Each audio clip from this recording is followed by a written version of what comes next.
We're doing a couple cool things. We have a lot of dogs here. They're all holding place. They're gonna get ready to do some socialization, but Miles is getting ready to go home tomorrow. He was a board and train, or is a board and train that came for aggression issues and leash pulling and all that good stuff. And one of the questions that we get a lot, because we do a lot of live periscopes, Facebook, all that good stuff, one of the main questions that we get is what we mean when we're talking about fluidity and leash pressure and what our expectations are. So there are a couple things that I look for and a couple of drills that lately while I'm out on the walk I've been working on, and just want to kind of show you what I do and some of the finer details that I think make a big difference that might not be caught initially on video. If I show it, we get a lot of people that'll say, oh, we're doing it. And then when we kind of look at it, if you do a Skype session or something like that, I always find these little details. So this guy wasn't the best on leash pressure. And come here, buddy. And in a nutshell, I'm not going to get too basic. I think the overall concept everybody knows is when we're teaching leash pressure, we're working with negative reinforcement. So it's the removal, that's what makes it negative. The removal of something to reinforce. Reinforcement, anything that increases the likelihood of a behavior repeating itself. So I would remove pressure to reinforce the correct choice that the dog made. In this case, it's moving in the direction of the leash. What's really important about this is that when I'm using the leash, we have the nose that is following. In New York City, it's very important. There are a lot of people that cover leash pressure. There aren't many people that need leash pressure, and it's not a necessity the way it is here in New York. So a couple of things that are very, very basic. I need to know that when leash pressure goes this way, this guy goes that way. When leash pressure goes this way, this guy goes that way. I need to know that I can put him into an SIT with leash pressure. Leash pressure can come off. What we do sometimes to get this a little bit more fluid is having dogs gravitate around us, right? So one of these is a little bit of a modified version from one of my good buddies, Muto, and he does this serpentine drill. But what I think he does is as he's moving forward, before he switches this dog to this side, his right hand comes and basically does that work for him. Nothing wrong with that, awesome exercise. And it's basically this. The dog is coming to you and then always coming into you and behind you as you walk forward. What I like to do is I like to think of myself almost as like the sun, and before I switch hands, I'm trying to get that accomplished with the hand that I have it in. So I'm getting the dog's nose to turn, making this switch. The dog is coming behind me. And all that we're doing basically is having him gravitate around me as I move forward or possibly move back. Throughout this, if your dog knows verbal markers, if they're heading in the right direction, you can technically use food to lure, good, let him know where we're going, but this is very important. I need to know that anytime I'm using this leash, I am not pulling, come here buddy, we just came from outside, that's why he has the coat on. Anytime we use this leash, I'm not pulling along the spine. One of the main reasons, a dog cannot turn this way. A dog can turn this way, a dog can turn this way, right? Very, very important. One of the main reasons for leash pullers is when we're using the prong collar, in the beginning, the pulling is not as bad. So people go, oh yeah, this is better. But what they don't realize is they're building a dog that eventually that pressure, they're gonna become desensitized to, it's gonna become white noise. So what we want is a dog that walks on nothing. I wanna know that if this dog is doing this and I apply this pressure, he's coming and it's that sensitive, right? So that's one exercise that we work on. Another exercise is as I'm going forward. In New York City, there's a lot of single file stuff that we need, meaning I can't have dogs doing this. If I'm applying leash pressure this way, what I don't want is a dog to go this way but not follow. I want a dog, anytime I'm applying this, it's almost like it's what's leading the nose. And I don't know if you guys can see that. The leash is this way, it's leading the nose, right? The nose is the first thing that follows, or I guess the nose and the ears, or the nose and the eyes, and that's what gets the body to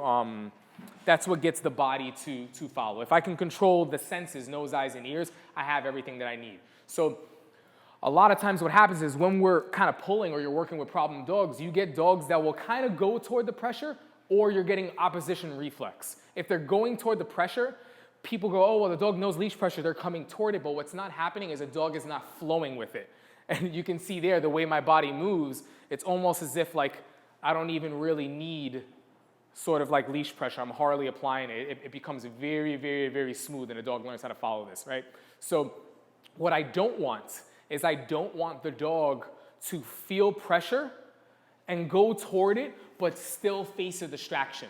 And that's basically what these fundamentals are sort of working toward. In New York City, I need to know that if I have distractions, I kind of wish we could set this up, is if I'm moving and this is a person that I'm walking by, a lot of times I don't want to be doing this and moving my dog out of the way or sort of bringing him to me and trying to like pull him next to me. I want him to learn to follow in the footsteps that I'm leading or that I'm leaving. So if I'm walking and I realize this individual is coming or it's just something in the way, I want to be able to move and I want his nose to follow my body. I'm going to show you as I go around this. As I'm turning, the dog is basically, and I'm not staying like this. I also don't have 30 feet of leash where I'm kind of doing this and saying, yeah, my arm is going back, but the dog is not moving. I need to find that area where when I move, as I circle, the dog is never really going to hit me, even if that means I come back this way and I backstep. And that's a very, very important exercise, is that if I have a dog that's pulling me, I can be coming this way, and if he's about to pull, I can take this back step and throw him off. And that's essentially the direction that leash pressure needs to go in. If you have a pulling dog, a lot of it is coming to follow you. Now, the reason why I have those gravitation exercises where the dog gravitates around you, where you become the sun essentially, is because you need to know that when a dog is facing a distraction, they're going to be looking. Let's assume that for this guy, the distraction is in this direction.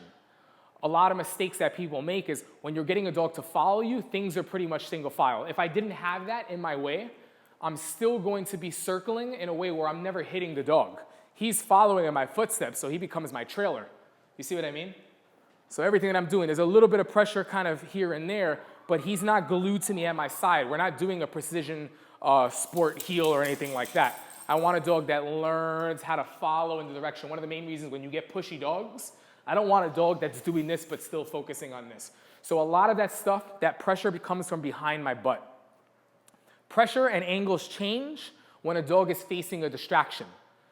One of the main reasons, if this dog was looking in this direction and I was to apply pressure to get him to not face this way, all that this dog has to do is turn. And what I mean by that is if he's looking this way and I apply pressure, rather than following it, you get a dog that feels, and if he's fixated, he still faces. So if my pressure goes this way, all this dude has to do, and I don't know if he's really going to do it right here, is basically swing around. And now as I'm pulling this way, trying to get him to not pay attention, he's already facing that way. So what happens, if I'm pulling this way, I'm going along his spine. It's not going to help to turn his head. In that situation, Samson, bench. Down. Hey, down. Don't embarrass me. I'm shooting a YouTube video. In this situation, I need a dog that knows how to follow pressure in front of me. And that's very important because when a dog is facing a distraction, sometimes I might switch hands and there might be a touch as my leash pressure goes this way to get a dog to not be fixated on the distraction, or I might have my leg that as I'm sort of walking, let me move this out of the way real quick. As I'm sort of walking, if he's really fixated, my leg can almost come this way to swing his butt out as I use that leash pressure, right? So that's very important when you have distractions. You need to know, especially if they're on this side, that the angle has to come in front of you. If I already have a dog that understands this, then when I use it in a sharper, I guess a louder tone, the dog knows what to do. The problem is people start correcting their dogs, and the dog doesn't even know how to do it if you were going to teach him fluidly, right? So that's one thing. Another exercise that we focus for on walking is teaching the dog to cycle behind you. Now, before I switch to this hand behind me, I already have a dog whose nose turns this way. That's very, very important before I switch my hand. So as I'm walking to you, if I'm sort of walking, I come this way, he follows this way. I come this way, he follows that way. If I come over here, once I get that, that's when I make the switch. I'm going to do it again backwards this way. Let me go ahead and move Copper. Copper, come here, buddy. I know I'm moving you all over the place. Copper. Hey, let's go. Up. Good job, bud. Just hang out over there for a second. So I'll come over to you so you guys can see this. But as I'm moving this way, if he's in my left, even if my body has to exaggerate to get him to come this way, this is what I'm doing, and I'm just flowing as I'm moving forward. Flowing as I'm moving forward. But what you need to notice again is that the dog's nose is what's following the leash, right? Even if I start going straight, I have a dog, if I don't get that, I have to exaggerate. I didn't get the head turn that time, so my body had to help. I had to give more information. Very important. Over time, if needed, I can pretty much almost go straight. Come over here, really good. Follows the leash, comes over here, right? If the dog doesn't really know that, it's a little bit easier. I come over this way. I make it easy with my body. Come over this way. Very, very simple stuff.